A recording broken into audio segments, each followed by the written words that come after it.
ॐ अज्ञानतिमिरन्धस्य ज्ञानाञ्जनशलाकया चक्षुरुन्मिलितं येन तस्मै श्रीगुरुवे नमः। नमः ॐ विष्णुपदाय कृष्णप्रेष्ठाय भूतले श्रीमते भक्तिवेदान्तस्वामिन् इति नामिने। नमस्ते सारस्वते देवे गौरवाणी प्रचारिणे निर्विशेष शून्यवादी पाश्चात्यदेशतारिणे। जय श्री कृष्ण चैतन्य प्रभु नित्यानंद श्री अद्वैत गदाधर श्रीवासादि गौर भक्तवृंद। हरे कृष्णा कृष्णा कृष्णा हरे हरे, हरे राम राम राम हरे हरे। हरे कृष्णा। तो आप सबका स्वागत है आज के हमारे श्री बृहद भागवतामृत क्लास में। कल हमने देखा कि प्रथम अध्याय की हमने शुरुआत की और उसमें हमने ब्राह्मण भक्त के द्वारा भगवान की उपासना तथा श्री नारद मुनि द्वारा उनकी स्तुति गान का हमने वर्णन सुना। हमने ये भी सुना कि वो ब्राह्मण कितना नम्र था और उसने अपनी स्तुति न स्वीकार कर कर नारद मुनि से कहा कि मुझसे बेहतर तो वो दक्षिण देश के राजा है जो भगवान के बहुत अच्छी तरह से सेवा कर रहे हैं। तो अलग अलग प्रकार के कारण देकर उन्होंने नारद मुनि को बाध्य किया कि वे ऐसे महान भक्त को भी जाके मिले जो वास्तविक तौर पर भगवान के श्रेष्ठ भक्त है, वास्तविक कृपा पात्र है। तो इसलिए नारद मुनि फिर उस दक्षिण देश के राजा के पास जाते हैं और वहाँ पर जाकर उनकी प्रशंसा करने लगते हैं। तो आज हम उसी का वर्णन करने वाले हैं। हम आगे बढ़ते हैं। जब नारद मुनि उस दक्षिण देश के राजा के पास आए और वहाँ पर उस राज्य में आकर उन्होंने देखा कि ब्राह्मण ने जो भी बताया था उससे कई गुना अधिक वहाँ का ऐश्वर्य देखकर वे बहुत प्रसन्न हुए। वहाँ के लोगों का रहन सहन, वहाँ के लोगों का आचरण देखकर जो ब्राह्मण ने जो कुछ भी बताया था उससे कई बढ़कर पाया। और इससे भी नारद मुनि और अधिक प्रसन्न हुए ये देखकर कि जब प्रजा ही इतनी कल्चर्ड है, इतनी संस्कारी है, इसका मतलब स्वाभाविक है कि राजा सही मायने में धर्मात्मा होना चाहिए। और जैसा कि पिछले क्लास में हमने देखा कि ब्राह्मण ये कह रहे थे कि ये सारे जो गुण होते हैं व्यक्ति के अंदर, ये बिना भगवान की कृपा के किसी को प्राप्त नहीं हो सकते। यदि कोई व्यक्ति इस प्रकार का भक्त है जिसके अंदर सारे सद्गुण सद्धर्म पाए जाते हैं, ये वास्तविक तौर पे भगवान की ही कृपा का लक्षण होता है। तो इसी वजह से जब नारद मुनि ने उस दक्षिण प्रांत के राज्य में जाकर देखा कि सब जगह पर हर नागरिक भगवान की भक्ति में तथा अपने धर्म आचरण में लगा हुआ है, तो नारद मुनि को विश्वास हो गया कि वास्तविक तौर पर ये राजा ही भगवान का विशेष कृपा पात्र भक्त है। तो इस वजह से नारद मुनि उस राजा के दरबार में आते हैं। राजा के महल में आकर वे उनकी स्तुति गान करना प्रारंभ करते हैं। वे राजा की प्रशंसा करते हुए कहते हैं, आप ही श्री कृष्ण के कृपा पात्र हैं क्योंकि आपका विशाल राज्य वैभव है।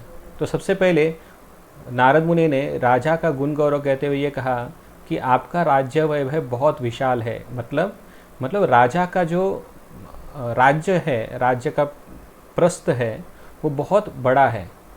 इसका मतलब ये हुआ कि राजा ने अपना जो राज्य है वो बहुत दूर तक फैलाया हुआ है और साथ ही साथ उस राज्य के जितने भी नागरिक हैं वे सब राजा के कृपा छत्र में निवास करते हुए सुखी है। इसलिए यहाँ पर नारद मुनि कह रहे हैं कि आपका बहुत विशाल राज्य वैभव है। क्योंकि आमतौर पर देखा जाता है कि व्यक्तियों को अपने घर में ही सुख शांति स्थापित करने में तकलीफ़ होती है, और अगर वो व्यक्ति अगर नेता है तो कम छोटे से छोटे एरिया को भी संभालने में उसे बहुत दिक्कतें आती है। लेकिन जब किसी व्यक्ति का राष्ट्र बहुत बड़ा हो तो ऐसे व्यक्ति को सब कुछ संभाल पाना बहुत मुश्किल होता है। वो तभी पॉसिबल होता है जब उसके पास संपूर्ण योग्यता हो, सारे सद्गुण उसके अंदर निहित हो। उसी के बाद ही वो सब चीज़ों को सही ढंग से संभाल सकता है। तो उसी प्रकार से ये जो दक्षिण देश का राजा था, ये राजा का राज्य बहुत बड़ा था और साथ ही साथ इन्होंने उस राज्य पे अपनी पकड़ अच्छी तरह से संभाल के रखी थी, जिससे सारे प्रजा लोग बहुत आनंदी वहाँ पे निवास कर रहे थे। फिर वे कहते हैं आपकी प्रजा स्वधर्म तथा भगवत भक्ति में रत है। तो ये भी एक और लक्षण है कि राजा अपना स्वयं का राज्य धर्म इस प्रकार से पालन कर रहे थे कि सारी जो प्रजा है अपने स्वधर्म में लगी हुई थी। स्वधर्म का अर्थ है कि ब्राह्मण व्यक्ति ब्राह्मणों के कार्य कर रहा था, क्षत्रिय व्यक्ति क्षत्रियों के कार्य कर रहा था, और अन्य इसी प्रकार के वर्ण अपने अपने कार्यों में लगे हुए थे। साथ ही साथ केवल वे अपने स्वधर्म का ही पालन नहीं कर रहे थे, बल्कि वो भगवान के भक्ति में भी रत थे।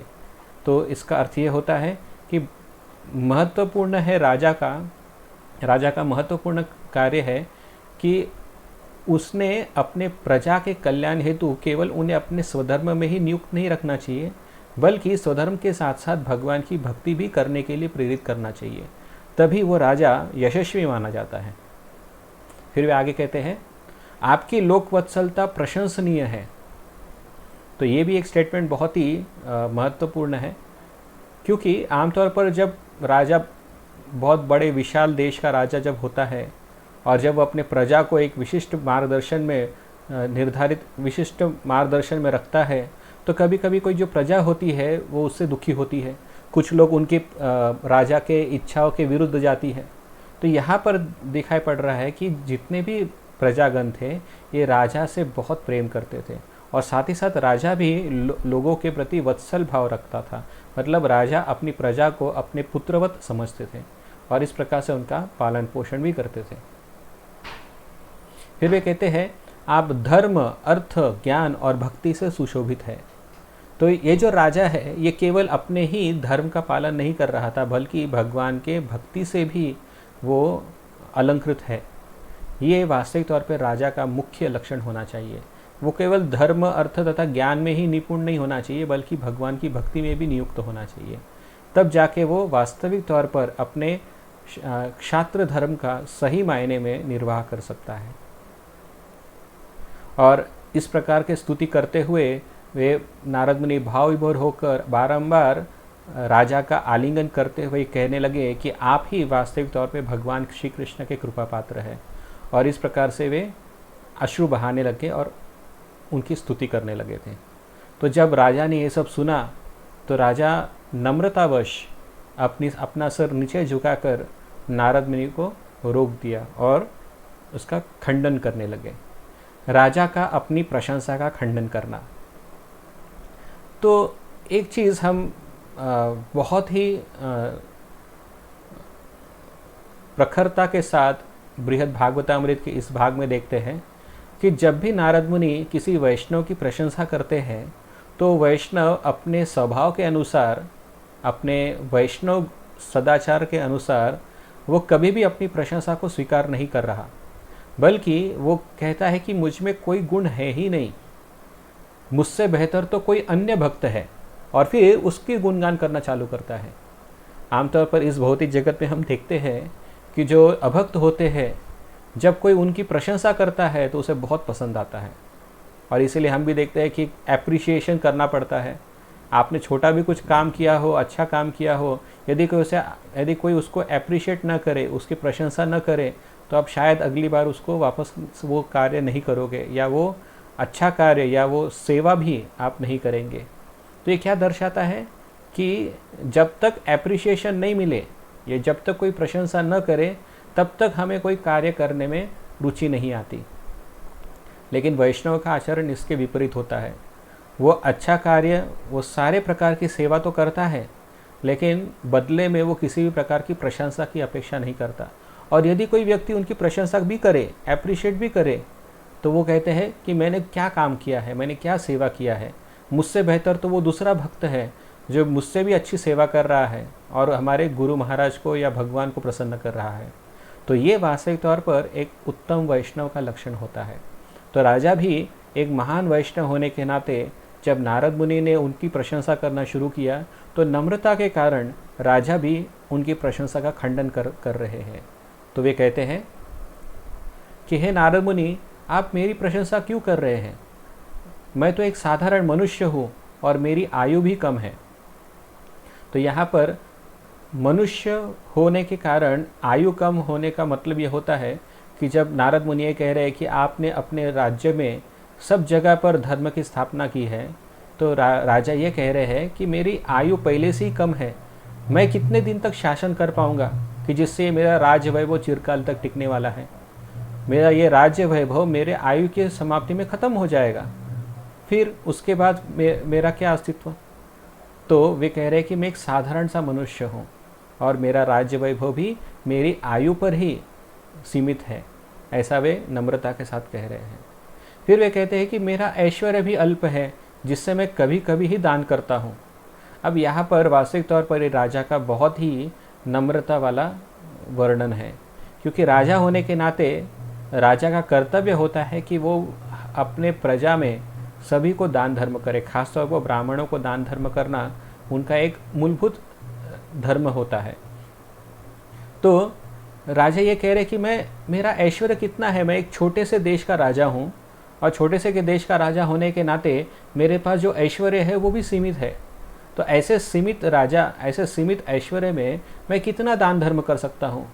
बल्कि मेरी तो इच्छा है कि मैं हर लोगों को दान धर्म करूँ, हर एक ज़रूरतमंद की सारी इच्छा पूरी करूँ, लेकिन मेरा स्वयं का ऐश्वर्य इतना कम है कि मैं कितने लोगों को संतुष्ट कर सकता हूँ। इसलिए मैं कभी कभी ही दान करता हूँ, ऐसा नहीं कि हर रोज़ दान करता हूँ। तो इस प्रकार से राजा अपनी नम्रता व्यक्त कर रहे हैं। फिर वे कहते हैं मैं कुछ भी करने में स्वतंत्र नहीं हूँ। अभी स्वतंत्रता का मतलब यहाँ पर यह होता है कि राजा जो है वो अपने राज धर्म से बाधित होता है, बंधित होता है। तो इस बंधन अवस्था में वो वही कर सकता है जो उनके राज मंत्री जो होते हैं, राज मंत्रियों की सलाह मशवरा से जो ठीक हो, जो राजधर्म के अनुकूल हो, उतना ही वो कर सकता है। यदि राजा की इच्छा भी हो कि मैं भगवान की भक्ति करने की मेरी तीव्र इच्छा है और मुझे कई दिनों तक भागवत कथा सुनने में आनंद है, लेकिन राजा वो भी नहीं कर सकता, क्योंकि राजा को अपने राज कारभार की तरफ भी देखना पड़ता है। तो इस वजह से जब राजा ये कह रहे कि मैं कुछ भी करने में स्वतंत्र नहीं हूँ, इसका मतलब ये हुआ कि राजा कह रहे कि मुझे भक्ति कार्य करने की बहुत तीव्र इच्छा है, लेकिन मैं स्वतंत्र न होने के कारण मुझे पॉलिटिक्स में, बाद में राज्य के कामकाज में बहुत ज़्यादा ध्यान देना पड़ता है। इस वजह से मैं भगवान की भक्ति भी ठीक ढंग से नहीं कर पा रहा हूँ। तो ऐसा वे कहते हैं। वे आगे कहते हैं मैं सब समय भय तथा 3 तापों से पीड़ित रहता हूँ। तो राजा यहाँ पर भी नम्रता के साथ कह रहे हैं कि वो कह रहे हैं कि राजा होने के नाते मुझे हमेशा भय लगा रहता है कि कौन कब कहाँ से आक्रमण कर दे। हमारे राज्य पर जो इतनी अच्छी तरह से व्यवस्था की गई है, उस पर अगर कोई अन्य देश का राजा अगर आक्रमण कर दे, तो हमेशा मैं भयभीत रहकर अपने राज्य की सुरक्षा के बारे में चिंतित रहता हूँ। और साथ ही साथ 3 ताप, आदि दैविक, आदि भौतिक, आध्यात्मिक, ये सारे जो 3 ताप है, इससे भी वो चिंतित रहते हैं। कभी भूकंप आ जाता है, तो कभी बारिश नहीं होती है, या कभी कुछ भी आपत्ति, नैसर्गिक आपत्ति आ सकती है, या फिर कुछ अन्य चीज़ें हैं जैसे दैवी प्रकोप हो सकता है, तो उससे भी कभी कभी लोगों में तकलीफ हो। तो इस वजह से राजा कह रहा है कि मैं इन सब चीज़ों से पीड़ित रहता हूँ। तो मेरे मन की शांति कहाँ है? जब मन ही शांत नहीं है तो मैं भगवान की भक्ति कैसे कर सकता हूँ, और बिना भगवान की भक्ति के मुझे भगवान की कृपा कैसे प्राप्त होगी। तो इस प्रकार से ये राजा अपना दुख व्यक्त कर रहा है। फिर वे कहते हैं नारद मुनि से कि आप ये गलत कहते हैं कि मैं सत्वगुण में स्थित हूँ। मैं राजा होने के नाते हमेशा राज वैभव में रहता हूँ, तो स्वाभाविक है कि मुझ में राजसी गुण बहुत ज़्यादा है। हमेशा क्रोध करना, किसी के ऊपर बहुत सारे ऐश्वर्य प्राप्ति की इच्छा रखना, बहुत सारे कामनाएं मन में होती है। तो ये सारे राजसी गुणों से मैं प्रभावित हूँ, इस वजह से मैं मनुष्य में अधम हूँ।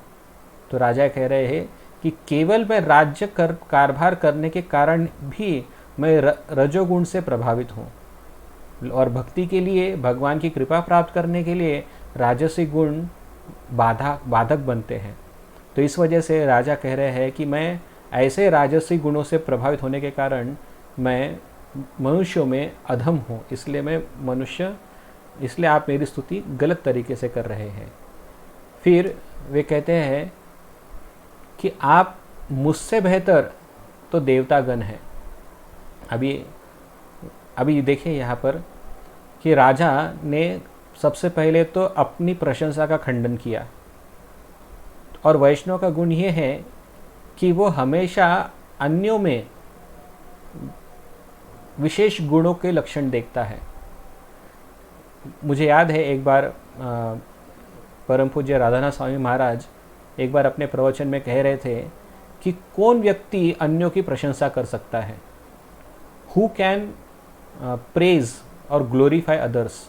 महाराज बता रहे थे कि one who has no envy in his heart can glorify others. मतलब जिस भक्त के हृदय में द्वेष और ईर्ष्या नहीं है वही अन्यों की स्तुति कर सकता है। और ये बात बहुत ही महत्वपूर्ण है हमारे समझने के लिए, क्योंकि आप ही सोचिए, जब तक हृदय के अंदर द्वेष और ईर्ष्या है हम किसी अन्य की स्तुति नहीं कर सकते, और यदि वो स्तुति करे भी, करने की कोशिश भी करे, तो लोगों को झूठ ही लगेगा, क्योंकि समझ में तो आता है कि ये केवल ऊपरी तौर पर स्तुति गान कर रहा है, तो आसानी से पकड़े जा सकते हैं। इसलिए वास्तविक स्तुति वही कर सकता है जिसके हृदय में ईर्ष्या और द्वेष बिल्कुल ख़त्म हो चुका है। तो यहाँ पर भी हम देखते हैं कि ये वैष्णव का एक लक्षण है कि जो वैष्णव ईर्ष्या और द्वेष से रहित होता है वही अन्यों की स्तुति तथा गुणगान कर सकता है। तो यहाँ पर भी राजा का एक बहुत महत्वपूर्ण गुण दिखाई पड़ रहा है कि वह ईर्ष्या तथा द्वेष से मुक्त है, और इसी वजह से वो अपने से बढ़कर किसी अन्य को भगवान का विशेष कृपा पात्र समझ रहा है। और वो बता रहे हैं कि देवतागण ही भगवान के विशेष कृपा पात्र हैं। अभी क्यों है वो विशेष कृपा पात्र, तो बताते हैं कि जो सारे देवतागण हैं ये सभी के सभी मनुष्य द्वारा पूजित होते हैं। जब नारद मुनि ने कहा कि आप राजा हो और मनुष्य में श्रेष्ठ हो, तो मनुष्य में श्रेष्ठ होने के नाते आप पूजित हो, ऐसे नारद मुनि ने कहा था। तो राजा ने कहा कि अगर मैं मनुष्य में श्रेष्ठ हूँ तो सारे मनुष्य देवताओं की जो पूजा करते तो वो कितने श्रेष्ठ होने चाहिए। तो देवता सभी मनुष्य द्वारा पूजे जाते हैं, इस वजह से देवतागण सर्वश्रेष्ठ हुए, ऐसा राजा कह रहा है। फिर वे कहते हैं उनका शरीर तेजोमय होता है।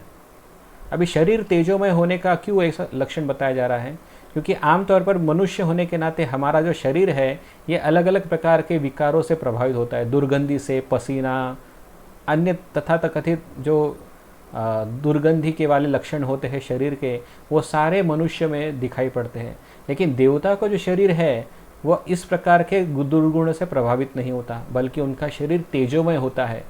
वो उनकी शुद्धता के कारण, उनके पवित्रता के कारण उनका शरीर जो होता है वो तेजोमय होता है, और इस वजह से वे अपने दिव्यत्व को बनाए रखते हैं। तो राजा कह रहे हैं कि देवता ही हमसे, मनुष्य से श्रेष्ठ है। वे कह रहे हैं कि ये देवतागण निष्पाप होते हैं, सत्वगुण युक्त होते हैं और दुख रहित और सुखी होते हैं। तो यहाँ पर भी राजा क्लीन यहाँ पे समझा रहे हैं हमको कि किस व्यक्ति को देवता बनने का पद प्राप्त होता है। यहाँ पर हमें भी एक चीज़ समझनी होगी कि देवता ये एक पद है, जैसे पोस्ट होती है हर एक मैनेजमेंट सिचुएशन में, तो उसी प्रकार से देवतागण भी ये एक पदवी है, और हर उस पदवी पर उसी को रखा जाता है जो उस चीज़ के लिए उपयुक्त हो और कार्यशील हो। मतलब अनक्वालिफाइड पर्सन को वहाँ पर नहीं रखा जाता। तो देवताओं का पद प्राप्त करना, उसके लिए व्यक्ति को निष्पाप होना चाहिए, सत्वगुण युक्त होना चाहिए और भगवान का भक्त होना चाहिए। तो यहाँ पर भी राजा कह रहा है कि यही सारे गुण देवता में होने के कारण वो हमसे बेहतर है। तो यहाँ पर राजा की जो तुलना है, राजा जो तुलना कर रहे हैं वो कह रहे हैं कि वे निष्पाप है। मतलब एक प्रकार से वो कह रहे हैं कि मैं बहुत पापी हूँ। क्यों? क्योंकि मैं राज कारभार करता हूँ। राज कारभार करने की वजह से मुझे कभी कभी हिंसा करनी पड़ती है, और इस हिंसा के चलते मेरे हाथों से कई पाप होते हैं। फिर वो कहते हैं सत्वगुण युक्त है, जैसा हमने पिछले स्लाइड में देखा कि वो राजा अपने राजसी गुणों के कारण हमेशा दुखी रहते हैं। तो वे कह रहे हैं कि देवतागण हमेशा सत्व गुणों में रहते हैं, इसलिए वो इस वजह से भी देवतागण मुझसे बेहतर है। और वे कहते हैं कि देवतागण हमेशा दुख रहित और हमेशा सुखी होते हैं, उनको किसी प्रकार का दुख नहीं सताता और हमेशा देवलोक में रहने के कारण वे हमेशा इन 3 तापों से मुक्त होकर सुख का जीवन व्यतीत करते हैं। इस प्रकार से गुणगान कर रहे हैं। और एक और चीज़ देवताओं में पाई जाती है, वो है देवताओं का जो आचरण है, उनकी गति जो है वो स्वच्छंद होती है। मतलब देवता किसी चीज़ों से बंधे नहीं रहते। वे चाहे तो किसी पर कृपा करें, वे चाहे तो किसी को दंड भी दे, वे जहाँ चाहे वहाँ पर जा सकते हैं। जैसे यहाँ पर स्वयं एक प्रकार से वे नारद मुनि का भी उल्लेख कर रहे हैं। वे कह रहे हैं कि नारद मुनि भी देवताओं के ऋषि है, देवताओं में ऋषि है, तो वे कहीं पर भी आ जा सकते हैं, उनकी गति स्वच्छंद है, वे कैसा भी आचरण कर सकते हैं, वे किसी चीज़ों से बंधे हुए नहीं हैं।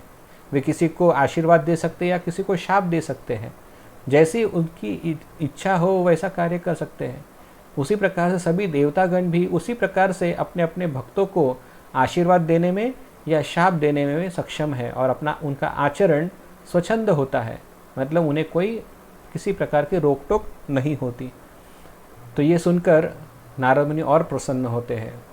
राजा और कहते हैं, वे अपने भक्तों को अभिलाषित वर प्रदान करने में समर्थ होते हैं। तो देवतागण के पास इतनी सामर्थ्य होता है कि अपने भक्तों को वे जो वर चाहिए वो दे सकते हैं। राजा कह रहा है कि मेरे पास जो है मैं उतना ही दे सकता हूँ, और मेरे पास कितना चीज़ है देने के लिए। अगर कोई व्यक्ति ने मुझसे कुछ मांग लिया और मेरे पास वो देने के लिए नहीं है, तो मेरा दान तो निष्फल हो गया। लेकिन देवताओं का ऐसा नहीं होता। देवता अपने उपासकों को उनकी इच्छा के अनुसार वर देने में सक्षम होते हैं, और इस वजह से देवतागण मुझ राजा से भी बेहतर है। फिर वे आगे कहते हैं, देवतागण नित्य अमृतपान करके वे मृत्यु, जरा और व्याधियों से मुक्त होते हैं। तो जैसे इस पृथ्वी के ऊपर बूढ़ापा आता है, बाद में अलग अलग प्रकार के रोग सताते हैं, लेकिन स्वर्गलोक में, देवताओं के लोकों में इस प्रकार का बूढ़ापा या फिर किसी प्रकार की बीमारियां ऐसी कोई चीज़ नहीं होती, क्योंकि वे हमेशा अमृत का पान करते रहते हैं। अमृत पीने के कारण उनकी मृत्यु भी उनकी मृत्यु जो है वो एक प्रकार से ना के बराबर होती है, मतलब उन्हें अपना संपूर्ण कार्यकाल जीने का लाभ मिलता है। लेकिन मनुष्य यूरोप में ऐसा नहीं होता, कभी कभी अकाल मृत्यु भी हो जाती है, लेकिन स्वर्गलोक में ऐसा नहीं होता। इसलिए अमृत पान करने के कारण उनकी आयु बहुत बढ़ जाती है, जिससे वे एक प्रकार से अमर हो जाते हैं। और वे ये भी कह रहे हैं कि उनको बुढ़ापा नहीं सताता, तो बुढ़ापा का चिंता नहीं होती, उनको किसी प्रकार की बीमारी नहीं होती। तो इस वजह से वो मुझसे भी बढ़कर है, क्योंकि ऐसे लोगों पर भगवान की विशेष कृपा है। क्योंकि बिना भगवान की कृपा के ऐसे कैसे हो सकता है कि कोई देवलोक पे जा सके या देवता बन सके। तो बिना भगवत कृपा के ये सब संभव नहीं है। फिर भी आगे कहते हैं, उन्हें भूख प्यास की बाधा नहीं होती। सिंपल सा चीज़ है ये समझने में कि देवतागण हमारी तरह भूख प्यास से पीड़ित नहीं रहते। उनको भूख लगी है तो कुछ काम धंधा करना पड़ेगा, ऐसा नहीं। वे जस्ट इच्छा करते हैं और उनके सामने सब उपलब्ध हो जाता है। तो ये देवताओं का विशेष योग्यता है, जो भगवान की कृपा के द्वारा ही उन्हें प्राप्त होता है। फिर वे आगे कहते हैं, ये जो देवता लोग हैं वे दीर्घकाल तक स्वर्गलोक में निवास करते हैं, जहाँ पृथ्वी के लोग प्रचुर पुण्य अर्जन करके ही जा सकते हैं। तो राजा फिर से अपनी तुलना कर रहे हैं। यहाँ पे वो बता रहे हैं कि ये जो देवता लोग हैं ये दीर्घकाल तक स्वर्गलोक में निवास करते हैं, और वहाँ पर जाना कोई आसान चीज़ नहीं। वहाँ पर जाने के लिए अनेक पुण्य अर्जन करने पड़ते हैं। जब इतना कोई पुण्यशाली हो, इतना कोई अपने आचरण में योग्य हो, तभी वो स्वर्गलोक जा सकता है। और मैं यहाँ पर मर्त्यलोक में रहकर कितना पुण्य कर रहा हूँ। तो मैं एक तरह से जो भी दान धर्म करता हूँ ये इसी पुण्य को कमाने के चक्कर में कर रहा हूँ। तो ये दर्शाता है कि मैं भी, आप जिसकी स्तुति कर रहे हैं कि मैं महान भगवान का कृपा पात्र हूँ, लेकिन मैं भी एक ऐसा व्यक्ति हूँ कि जो देवताओं की तरफ देखता है कृपा प्राप्ति के लिए। तो ये दर्शाता है कि मुझसे बेहतर ये देवतागण है। फिर वे आगे कहते हैं, देवतागण अपनी इच्छानुसार आचार व्यवहार कर सकते हैं, क्योंकि वे मनुष्य के समान विधि नियमों के अधीन नहीं होते। वे इच्छानुसार कहीं पर भी आकाश मार्ग से गमन कर सकते हैं। तो ये वही रिपीट पॉइंट हो रहा है, यहाँ पर भी बता रहे कि अपने इच्छानुसार वो आचार व्यवहार कर सकते हैं और कहीं पर भी वो इच्छानुसार आकाश मार्ग से गमन कर सकते हैं। एक प्रकार से वे कह रहे हैं कि उनके पास ऐसी योग्यता है कि उनको किसी भी चीज़ की आवश्यकता नहीं। वे उनके सिद्धियों के बल पर वे विभिन्न प्रकार के जगहों पर जा सकते हैं बिना किसी रोक टोक के, ऐसा कह रहे हैं। इस तरह देवताओं को भगवान की विशेष कृपा प्राप्त है। तो राजा का ये सारा जो संभाषण दर्शाता है कि देखिए, यहाँ पर एक और चीज़ हमें समझना है कि राजा कितने महान हैं। राजा इतने महान वैष्णव हैं कि देवताओं में जितने भी सद्गुण हैं, जितने भी अच्छे गुण हैं, वो सब उन्होंने प्रस्तुत कर दिए। अगर हमें कहा जाए कि देवताओं के कुछ अच्छे गुण सुनाओ, तो कभी कभी हम सर चकरा जाता है कि अरे क्या अच्छे गुण हैं उनके अंदर। तो ये भी एक वैष्णव का लक्षण है। ऐसा नहीं कि जो भी यहाँ पर कहा गया है आगे चल के हमें पता चलेगा, जब नारद मुनि स्वर्गलोक जाते हैं तो वहाँ पर राजा इंद्र इन सब बातों का खंडन करते हैं। तो हमें पता चलता है वहाँ से कि देवतागण में भी कुछ देवताओं में भी कुछ समस्याएं हैं, लेकिन राजा ने इन सब समस्याओं को, इन सब अयोग्यताओं को ध्यान नहीं दिया, बल्कि उनके अच्छे गुण की तरफ ही ध्यान दिया। तो ये भी एक वैष्णव का लक्षण है। वो वैष्णवगण ये अदोषदर्शी होते हैं। अदोषदर्शी का मतलब अगर किसी व्यक्ति में दोष भी हो तो उस दोष को वो दूर करके उनके अंदर अच्छा ही ढूंढते हैं और उनका गुणगान करते हैं। ये सर्वोत्तम भक्त का लक्षण होता है। तो ये सब सुनने के बाद नारद मुनि, उनको बहुत आनंद होता है। उनको पता चल जाता है कि ये राजा कितना वास्तविक महान भक्त है। और फिर राजा आगे चल के कहने लगता है कि इन देवता में भी इंद्र सर्वश्रेष्ठ है। तो देवता में भी इंद्र ने सर्वश्रेष्ठ कृपा प्राप्त की है, ऐसा राजा कह रहा है। अभी राजा इंद्र की क्यों स्तुति कर रहा है यहाँ पर? क्योंकि जैसे वो स्वयं राजा है, उसी प्रकार से इंद्र भी देवताओं का राजा है। तो एक राजा ही दूसरे राजा के गुणगान करना उचित समझता है। तो सभी देवताओं में सबसे ज़्यादा कृपा जो है वास्तविक तौर पे इंद्र को प्राप्त हुई है। और हम सब जिन्होंने भागवत पुराण पढ़ा है, भागवत कथा सुनी है, ये बात सच है कि भगवान की इंद्र के ऊपर विशेष कृपा रही है। इंद्र ने इतनी सारी गड़बड़ियाँ की, इतनी सारी गलतियाँ की, लेकिन फिर भी भगवान उनके ऊपर कृपा करते ही करते हैं। तो ये कहना झूठ नहीं होगा कि इंद्र के ऊपर भगवान की विशेष कृपा है। तो हम सुनते हैं अभी कि किस प्रकार से ये राजा इंद्र की स्तुति करते हैं। वे कहते हैं, पुरंदर इंद्र ही सभी देवताओं का स्वामी और त्रिलोक के ईश्वर है। अभी यहाँ पर इंद्र का नाम पुरंदर बताया गया है। तो प्रेजेंटली जिस युग में हम जी रहे हैं वो वैवस्वत मनु का युग है। और इस वैवस्वत मनु के युग में हमारे जो इंद्र है उनका नाम है पुरंदर। तो हर एक युग में या हर एक मनवंतर में इंद्र ये पद बदलते रहता है, मतलब इंद्र के पद पर व्यक्ति बदलते रहता है। तो पिछले मनवंतर में कोई और था और इस मनवंतर में पुरंदर नाम का इंद्र है। अगले मनवंतर में कोई और इंद्र बनेगा। तो ये इंद्र जो है ये पद है। और इसीलिए राजा कह रहा है कि पुरंदर इंद्र ही सभी देवताओं का स्वामी और त्रिलोक के ईश्वर है। वास्तविक तौर पे ये देखा है तो सच है कि इंद्र क्योंकि देवताओं के राजा है, इस वजह से तीनों लोकों के स्वामी अधीश्वर जो है वो इंद्र ही है। इंद्र एक प्रकार से कह सकते हैं कि एक कंपनी के मैनेजिंग मतलब जनरल मैनेजर हैं। क्योंकि मैनेजिंग डायरेक्टर्स जो होते हैं वो आमतौर पर कंपनी में काम नहीं करते। कंपनी का सारा कार्य जो है, सारा जो नियंत्रण, एक प्रकार से सारा जो नियंत्रण है वो एक जनरल मैनेजर के हाथ में होता है। और वही सभी एम्प्लॉयज़ का एक प्रकार से स्वामी होता है। और उसी के अधिकार में वो सब चलता है। तो कोई व्यक्ति कहे कि मैं जनरल मैनेजर हूँ, तो ये झूठ नहीं होगा कि एक तरह से कि वो मालिक ही है एक प्रकार से कंपनी का, क्योंकि उसी के अधिकार के सब कुछ चलता है। तो उसी प्रकार से इंद्र भी इस संपूर्ण सृष्टि के एडमिनिस्ट्रेशन में एक महत्वपूर्ण भूमिका निभाते हैं और उन्हीं के अधिकार के नीचे सारा एडमिनिस्ट्रेशन कार्य करता है।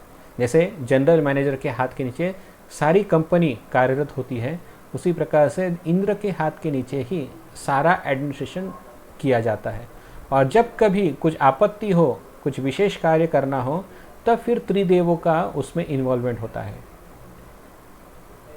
अदरवाइज तब तक इंद्र ही पूरे क्रिएशन में विशिष्ट अलग अलग जगह पर कार्यरत रहते हैं। तो इसलिए एक राजा कह रहा है कि ये जो इंद्र है ये त्रिलोक के ईश्वर है। इस प्रकार से वे निग्रह और अनुग्रह करने में समर्थ है। इसका मतलब ये हुआ कि वे जिसे चाहे उसके ऊपर कृपा कर सकते हैं और जिसे चाहे उसे दंड भी दे सकते हैं। तो केवल दंड मनुष्य को नहीं, देवताओं को भी दंड दे सकते, इतनी उनके पास क्षमता है। वे चाहे तो किसी ऋषि मुनि को भी दंडित कर सकते हैं, इतनी योग्यता उनके पास है, इतना सामर्थ्य उनके पास है। तो ये इंद्र का विशेष शक्ति है। फिर राजा कहते, मेरे सार्वभौमत की आयु इंद्र के मनवंतर की तुलना में नगण्य है। तो जब नारद मुनि ने कहा कि आप इस संपूर्ण प्रदेश के महान राजा हो और आपका वैभव असीम है, तो उसके उत्तर में राजा कह रहा है कि मेरा सार्वभौमत्व है कितना, इंद्र की तुलना में मैं कितने साल जीवित रहने वाला हूँ, ज़्यादा से ज़्यादा 100 साल। लेकिन इंद्र जो है ये संपूर्ण मनवंतर तक जीवित रहता है। और हमें पता है कि एक मनवंतर मतलब कितना हो सकता है, मतलब 43,20,000 साल को अगर हम 71 से गुने तो जो संख्या आएंगी उतने साल तक इंद्र जीवित रहता है। तो स्वाभाविक है कि इसके तुलना में राजा का 100 साल का आयुष्य एकदम नगण्य है। तो राजा भी यही कह रहा है कि इंद्र वास्तविक तौर पे महान भगवान के सेवक हैं। फिर राजा जो है इंद्र का ऐश्वर्य और अपने ऐश्वर्य की तुलना कर रहा है। जब नारद मुनि ने कहा कि आपका ऐश्वर्य बहुत ही महान है, आपका वैभव बहुत ही विस्तारित है, तो ये सुनने के बाद राजा कहता है कि मेरा ऐश्वर्य, मेरा वैभव है कितना। इंद्र की तुलना करें तो उनके ऐश्वर्य में उनके पास उच्चैश्रवा नामक अश्व है, ऐरावत नाम का हाथी है, कामधेनु नामक गाय है और कल्पवृक्ष से अलंकृत नंदन कानन नामक उद्यान भी है। तो ये सारी चीज़ें, ये सारा ऐश्वर्य इंद्र के पास है। सोचिए ऐसा घोड़ा और हाथी जो समुद्र मंथन से बाहर निकला हो, ऐसी गाय जो सभी की इच्छा पूरी कर सकती हो, ऐसा वृक्ष, ऐसा कल्प वृक्ष जो सबकी इच्छाएं पूरी कर सकता है। सोचिए अगर ऐसा वैभव किसी के पास हो तो क्या बात हो। तो राजा कह रहा है कि मेरा वैभव क्या है इंद्र की तुलना में। तो ये दर्शाता है कि इंद्र ही सर्वश्रेष्ठ है। फिर वे आगे कहते हैं, इंद्र का सौभाग्य इतना महान है कि साक्षात भगवान विष्णु स्वयं उनके छोटे भाई बनकर उनकी आज्ञा का पालन करते हैं। अभी राजा ने उनके भौतिक ऐश्वर्यों का बखान किया, लेकिन अभी वे कह रहे हैं कि ये तो कुछ भी नहीं है। सोचिए कि भगवान स्वयं उनके छोटे भाई के रूप में प्रकट होते हैं और उनकी आज्ञा का पालन करते हैं। हम सब जानते हैं कि भगवान वामन देव इंद्र के छोटे भाई के रूप में प्रकट हुए थे और इंद्र को प्रसन्न करने के लिए वामन देव ने बलि के पास जाकर उनका छीना हुआ स्वर्ग राज्य वापस लौटाया। तो क्या दर्शाता है कि भगवान वामन देव इंद्र को प्रसन्न करने के लिए, इंद्र की इच्छा पूरी करने के लिए वे प्रकट हुए और एक जैसे छोटा भाई अपने बड़े भाई को सम्मानित करता है, उनका आदर करता है, उनकी आज्ञा का पालन करता है, उसी प्रकार से इंद्र की भी इच्छा पूरी करने के लिए वामन देव ने बलि महाराज से वो सब छीना हुआ स्वर्ग का राज्य या त्रिलोकों का राज्य वापस अपने बड़े भाई इंद्र को प्रदान किया। तो ऐसा ऐश्वर्य किसके पास है? तो ये भी दर्शाता है कि साक्षात इंद्र कितने महान होने चाहिए कि स्वयं भगवान ने उनके छोटे भाई के रूप में वो सेवा कर रहे हैं इंद्र की। प्रत्येक विपत्तियों में भगवान ने इंद्र की सहायता और रक्षा की है। हम सब जानते हैं कि हर एक जगह पर जहाँ कहीं पर भी तकलीफ हो, खासतौर पर समुद्र मंथन की लीला में भी जब देवता प्रबल हो चुके थे तो उधर भगवान ने ही उनको सहायता की, उनकी रक्षा भी की। जब सभी देवताओं ने अमृत ग्रहण कर लिया तो सारे देवताओं ने उनके ऊपर आक्रमण किया। तो देवताओं को बचाने के लिए साक्षात भगवान उस युद्ध में आ गए। साथ में जब भी कभी कोई असुर जैसे हिरण्याक्ष हो, हिरण्यकशिपु हो, रावण हो, तो जब ऐसे बड़े बड़े असुर जब देवताओं के स्वतंत्रता में बाधक बनते हैं तो भगवान ही विभिन्न प्रकार के अवतार स्वीकार करके वे देवताओं का पालन करते हैं। तो ये दर्शाता है कि भगवान का देवताओं पर और खास तौर पर इंद्र के ऊपर विशेष कृपा है। इंद्र द्वारा निवेदित पूजा को भगवान स्वयं प्रकट होकर ग्रहण करते हैं। तो यहाँ पर राजा भी अपनी तुलना इंद्र के साथ कर रहे हैं। वे कह रहे हैं कि मैं भगवान को भोग अर्पण करता हूँ, लेकिन भगवान अपने विग्रह के रूप में केवल आंखों से उस भोग को स्वीकार करते हैं। लेकिन इंद्र इतने भाग्यशाली है कि साक्षात भगवान वहाँ पर प्रकट होकर उनके हाथों से भोग स्वीकार करते हैं। तो ये दर्शाता है कि इंद्र के ऊपर भगवान की कितनी विशेष कृपा है। अतः इंद्र ही भगवान के वास्तविक कृपा पात्र है, मैं नहीं हूँ।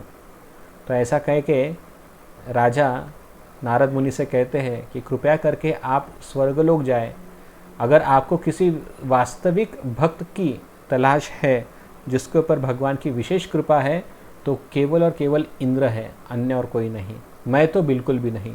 ऐसा कहकर राजा अब पूरी नम्रता के साथ नारद मुनि का सम्मान करता है। तो जब नारद मुनि ये सब सुनते हैं तो नारद मुनि बहुत प्रसन्न होते हैं। वे सबसे पहले उस राजा का सम्मान करते हैं, उनका आलिंगन करते हैं, उनको साधुवाद करते हैं और कहते हैं कि आप सही कह रहे हो, सच में इंद्रदेव इतने भगवान के विशेष कृपा पात्र हैं। और फिर वे वहाँ से निकलकर स्वर्गलोक जाते हैं। तो इस प्रकार से हमारा पहला अध्याय पूरा हुआ। अभी हम द्वितीय अध्याय चालू कर रहे हैं जिसका नाम है दिव्य, मतलब स्वर्ग तथा शिवलोक प्रसंग। तो ये सब हम सुनने वाले हैं। सॉरी, यहाँ पर शिवलोक नहीं है, यहाँ पे ब्रह्मलोक होना चाहिए था, गलती से टाइपिंग मिस्टेक हो गया। तो स्वर्ग तथा ब्रह्मलोक प्रसंग इस द्वितीय अध्याय का उल्लेख करने वाला है। तो जब नारद मुनि उस राजा की बात सुनकर स्वर्गलोक जाते हैं तो स्वर्गलोक में वहाँ पर पहले से ही एक सुंदर उत्सव चल रहा होता है, जहाँ पर भगवान वामन देव उपस्थित होते हैं। वामन देव इंद्र द्वारा पूजित हो रहे हैं और अलग अलग देवतागण वामन देव का अलग अलग प्रकार से भेंट वस्तु अर्पण करके उनका स्तुति गान कर रहे हैं। जब श्री नारद स्वर्गलोक गए तो उन्होंने भगवान उपेंद्र के दर्शन किए, जो देवता लोक द्वारा विभिन्न उपचारों से सेवित हो रहे थे। देवतागण भांति भांति की पुष्पमालाएं, सुगंधित चंदन, वस्त्र, आभूषण आदि भगवान को अर्पण कर रहे हैं। बृहस्पति आदि ऋषिगण वैदिक मंत्रों द्वारा स्तुतिगान कर रहे हैं। सिद्धगण, विद्याधर, अप्सरादि अपने गायन नृत्यादि से भगवान को प्रसन्न कर रहे हैं। तो एक सुंदर उत्सव चल रहा था। अभी ये उत्सव क्यों चल रहा था?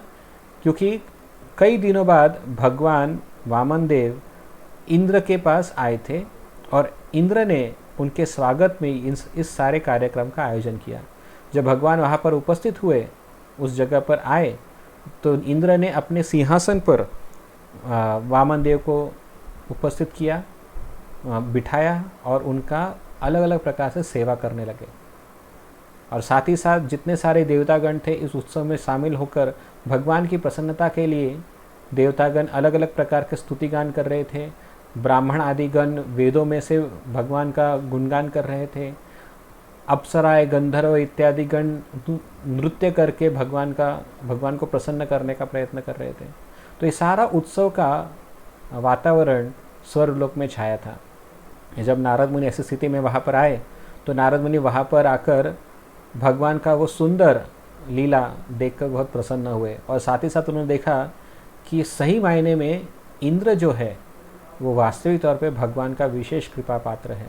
उसने देखा कि साक्षात भगवान इंद्र की उपासना स्वीकार कर रहे हैं, और जब उपासना विधि पूरी हो गई तो उसके बाद भगवान वामन देव ने इंद्र को आश्वस्त किया। उन्होंने कहा, भगवान अपनी मधुर वाणी से सबको आनंदित करते हुए दैत्यों के समस्त प्रकार के भय से रक्षा करने का आश्वासन देकर अपने निवास स्थान पर चले गए। तो वहाँ पर वामन देव इंद्र को प्रसन्न करने के लिए स्वर्गलोक आए। वहाँ पर उनकी सेवा स्वीकार की, और सेवा स्वीकार कर कर इंद्र को आशीर्वाद दिया और निर्भय किया कि आप चिंता मत करो, आपको किसी भी दैत्य से कभी भी भयभीत होने की आवश्यकता नहीं, मैं तुम्हें अभय प्रदान करता हूँ। और ऐसा कहकर सभी लोगों को साधुवाद अर्पण करके सभी लोगों को संतुष्ट कर कर भगवान वामन देव वहाँ से फिर चले गए। तो ये सब दर्शाता है, ये सब देखकर नारद मुनि ने देखा कि इंद्र कितना भाग्यशाली है। जो कुछ भी राजा ने पृथ्वी पर कहा था वो सब का सब नारद मुनि को सत्य होते हुए दिखाई दे रहा था। और फिर नारद मुनि उस चीज़ से आनंदित होकर इंद्र के पास आते हैं और इंद्र को बहुत आनंद के साथ आलिंगन देते हुए उसका गुण गौरव करते हैं। श्री नारद द्वारा इंद्र के सौभाग्य का गुणगान करना। नारद मुनि को देवलोक में उपस्थित देखकर इंद्र ने उनका उचित स्वागत सत्कार किया। नारद ने फिर बड़ी प्रसन्नता के साथ इंद्र का गुणगान करते हुए इस प्रकार कहा। तो इस प्रकार से वे कहने लगे, नारद मुनि, कि सूर्य, चंद्र, यम आदि लोकपाल तथा वसु, मरुत आदि सृष्टि के विभिन्न विभागों के नियंता सदैव आपके आज्ञाकारी रहते हैं। तो नारद मुनि कह रहे हैं कि हे इंद्र, आप इतने महान हैं कि अलग अलग विभागों के जो नियंता है, जैसे सूर्य देव है, चंद्रदेव है, यमराज है, ये जो अलग अलग लोकपाल है, इन लोकपाल के अधिपति तथा वसु, मरुत आदि ये जो सृष्टि के नियंता है, ये सारे के सारे लोग आपके अधिकार में रहते हैं। ये दर्शाता है कि आपका वैभव कितना महान है।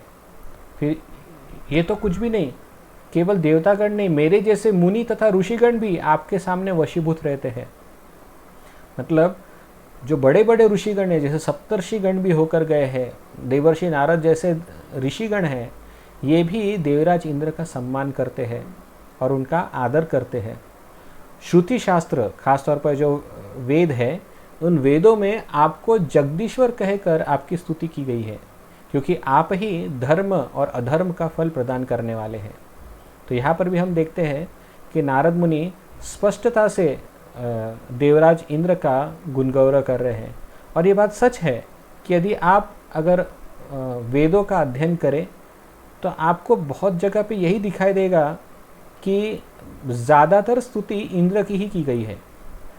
उस जगह पर इंद्र को सृष्टि का नियंता, सृष्टि का निर्माता, सृष्टि का पालन करता, साथ ही साथ जगत का ईश्वर कहकर भी इंद्र का गुणगान किया गया है। तो ये सब सुनने के बाद जो वैष्णवगण हैं, जिन्हें पता है कि इंद्र ये केवल देवताओं का राजा है, वास्तविक जगदीश्वर तो सब भगवान विष्णु है, लेकिन वेदों में इसी प्रकार से इंद्र का गुणगान किया गया है। तो ऐसा क्यों किया गया है? क्योंकि जैसा कई बार हमने बताया भी है कि वेदों के 3 भाग हैं। एक है कर्मकांड, ज्ञानकांड और उपासना कांड। तो 3 भाग जो है उसमें से कर्मकांड जो है वो बहुत ज़्यादा विस्तार से बताया गया है। और जहाँ कहीं पर भी कर्मकांड है, कर्मकांड का आशय ये होता है कि आप कर्म करो, पुण्य अर्जित करो और फिर स्वर्ग की प्राप्ति करो। तो यही उस कर्मकांड सेक्शन का मुख्य भाग होता है। तो यदि आपको अगर कर्मकांड में अगर आप रुचि ले रहे हैं तो आपको फल देने वाले देवता कौन है? साक्षात इंद्र ही है। तो इसीलिए वेदों में जहाँ कहीं पर भी कर्मकांड का वर्णन आता है वहाँ पर इंद्र को ही नियंत्रक कहा गया है। जैसे मैंने उदाहरण दिया था पहले कि किसी कंपनी में जनरल मैनेजर का सब पद जो होता है बहुत बड़ा होता है। तो समझ लो किसी एक विशिष्ट जगह का कंपनी का एक भाग है या कंपनी का एक अलग कंपनी का एक सेंटर है, तो उस जगह पर जनरल मैनेजर से संबंधित बहुत ज़्यादा इंस्ट्रक्शंस होंगे, ना कि मैनेजर डायरेक्टर से संबंधित। तो ये दर्शाता है कि वो जो ब्रांच है कंपनी की, जिस कंपनी के ब्रांच का संचालन वो जनरल मैनेजर करता है हमेशा, तो वहाँ पर जितने भी एम्प्लॉयज़ हैं उनके लिए सर्वश्रेष्ठ कौन है? वो जनरल मैनेजर होगा। तो उस ब्रांच के जितने भी इंस्ट्रक्शंस होंगे, उस इंस्ट्रक्शंस का मुख्य कार्यकर्ता कार्यप्रणाली किसके हाथ में होगी? उस जनरल मैनेजर के हाथ में होगी। उसमें मैनेजिंग डायरेक्टर का ज़्यादा वर्णन नहीं आएगा या फिर ना ही सीईओ का ज़्यादा वर्णन आएगा। वर्णन आएगा लेकिन बहुत कम आएगा। तो इसीलिए कभी कभी देखते हैं कि वेदों में भगवान विष्णु से ज़्यादा इंद्रदेव का ज़्यादा उल्लेख आया है। तो कोई ये सोच सकता है कि अरे भगवान विष्णु का नाम तो बहुत कम बार आता है और इंद्र का नाम तो हर जगह पर आता है, तो इसका मतलब यह हुआ कि भगवान विष्णु से बढ़कर इंद्र है। तो ये कंक्लूजन गलत होगा। तो हमें ये समझना बहुत ज़रूरी है। तो श्रुति शास्त्र में जो कर्मकांडी विभाग है उसमें इंद्र को ही सर्वश्रेष्ठ बताया गया है और इस वजह से कई बार ये गलतियाँ हो जाती है। लेकिन यहाँ पर नारद मुनि कह रहे हैं कि आप इतने महान हैं कि वेदों में भी आपका इतना गुण गौरव है, तो आप कितने भगवान के कृपा पात्र होने चाहिए। फिर वे आगे कहते हैं, साक्षात पूर्ण पुरुषोत्तम भगवान नारायण आपके छोटे भाई के रूप में आपका सम्मान करते हैं। आपके द्वारा की गई पूजा को साक्षात उपस्थित होकर वे स्वीकार करते हैं और सभी असुरों से अभय का वरदान देकर वे आपके स्वर्ग की रक्षा में तत्पर रहते हैं और युद्ध में आपके पक्ष में खड़े रहते हैं। तो यहाँ पर भी नारद मुनि अभी उनके भौतिक ऐश्वर्य का वर्णन करना छोड़कर उनके वास्तविक सौभाग्य का वर्णन करते हुए कहते हैं कि साक्षात भगवान नारायण आपके छोटे भाई के रूप में विराजमान है। और इतना ही नहीं, वे स्वयं आपके द्वारा पूजित होते हैं और आपका सम्मान भी करते हैं। जैसा कोई छोटा भाई अपने बड़े भाई का सम्मान करता है, उसी प्रकार से साक्षात भगवान नारायण आपका सम्मान करते हैं। ये कितना सौभाग्य की बात है। और ये सब होने के बावजूद भगवान आश्वस्त करते हैं कि कभी आपके ऊपर आक्रमण हो तो हमेशा आपके तरफ से वे युद्ध में सहभागी होंगे। तो ये भी देवताओं के लिए देवताओं पर विशेष कृपा है भगवान की। इस प्रकार श्री नारद देवराज इंद्र के सौभाग्य वैभव का बार बार कीर्तन करते करते उनको भगवान का कृपा पात्र कहकर प्रशंसा करने लगे। तो ये सब सुनने के बाद हमें विश्वास हो गया कि नारद मुनि जो है वो पूरी तरह से कन्विंस है कि इंद्र ही भगवान का विशेष कृपा पात्र है। और हमें भी इतना सब सुनने के पश्चात यही लगेगा, और ये वास्तविकता भी है, कि इंद्र तथा देवतागण भगवान के विशेष कृपा पात्र है। क्यों? क्योंकि हर जगह पर भगवान कुछ भी हो जाए भगवान उनकी मदद के लिए पहुंच जाते हैं। किसी ने कुछ गड़बड़ भी कर दी, किसी देवता ने कुछ गलती भी कर दी, लेकिन भगवान उसकी मदद के लिए आ जाते हैं। तो ये दर्शाता है कि देवता तथा इंद्र आदि देवतागण भगवान के सही मायने में कृपा के पात्र है। इस प्रकार देवराज इंद्र की स्तुति करके, प्रशंसा करके नारद मुनि भाव विभोर होकर कीर्तन करने लगे। और उसके पश्चात इंद्र जो है वो अपनी स्तुति सुनकर उनको लज्जित होते हैं। नम्रता के साथ वे भी नारद मुनि को कहते हैं कि वास्तविक तौर पे मैं भगवान की कृपा का पात्र नहीं हूँ, मुझसे बेहतर कोई और है। अब ये जो वर्णन है हम अगली बार करेंगे। अभी समय समाप्त हो चुका है, क्योंकि अगला जो पोर्शन है उसको डिस्कस करने के लिए बहुत टाइम लग जाएगा, तो इसलिए हम इसी सेक्शन पे रुक जाते हैं। और किस प्रकार से इंद्र मैं महान नहीं हूँ, मुझसे बेहतर कोई और है, ये दर्शाने के लिए कैसे नारद मुनि के सामने अपना पक्ष रखते हैं, उसका वर्णन हम सब कल करेंगे। धन्यवाद। हरे कृष्णा।